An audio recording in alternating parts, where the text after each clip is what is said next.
I cooked such a good dinner that my family begged me for the recipe, but when I wrote that, I used beef tongue and cheeks. One of them threw up and had a breakdown, because I fed her dog food. I was at the butcher looking for some cheap meat to use for tacos at my housewarming party. My wife got me an awesome new smoker and I wanted to try it out. The butcher mentioned that he had some beef tongue and beef cheeks. I went weak in the knees. I love those cuts of beef. So much flavor and proper barbacoa is made from that. So I picked it up. I prepared it the way I was taught by my grandfather. It was awesome smoking. It makes it so tender. I made tortillas from scratch as well. We had our party and everyone enjoyed the food, until my wife's brother's girlfriend asked for the recipe. I declined because it was my family recipe and I don't like to give away recipes. I have in the past and I end up getting crapped on because it doesn't taste as good. Must have sabotaged them on purpose.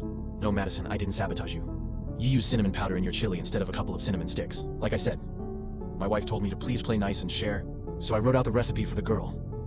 She immediately starts dry heaving like she's going to hurl. My brother-in-law comes over to see what's going on. She screams that I serve dog food for supper. So everyone starts asking what she means, and she starts waving the recipe around and saying that beef cheeks and tongues are what she buys for dog snacks. No one else complains. They all say she's being ridiculous and that the meal was great. She has left there crying and being comforted by my brother-in-law. Now she is flaming me on Facebook, calling me names and saying that just because I ate peasant food growing up is no reason to feed it to others.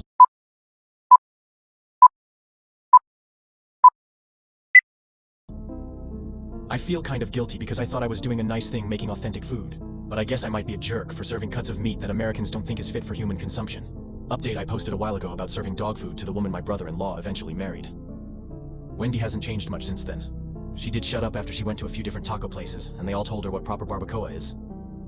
So anyway, now whenever we have people over, I always prepare a meal specially for her. Usually just plain unseasoned meat other than salt and pepper. I'm not a monster plain green salad with ranch on the side and a plain starts like a baked potato or white rice. I do not limit her to this food. I just always have it available in case she finds something offensive about the other food I make. We recently hosted a dinner party that included my wife's brother and his wife. We also had some new friends over. Thea, the wife, asked if my sister-in-law had allergies and she was eating plain roast chicken breast with the aforementioned sides. She was worried about cross-contamination since there was a lot of other food there. I guess Thea is a teacher and is hyper-vigilant about food allergies. This led to Wendy explaining that I use cuts of meat that she did not grow up eating, and that I refuse to tell her what is in the food I make. This is a fact. I learned my lesson. I make food my friends and family enjoy. If I use an ingredient that may be against a dietary restriction, I make it clear. For example, if I serve pork, I let everyone know. I also will answer any questions about allergens.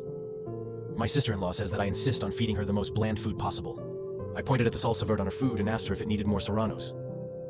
The whole story came out and Wendy was embarrassed again. I don't think it was my fault. I've been passive-aggressively making sure she cannot complain about my cooking.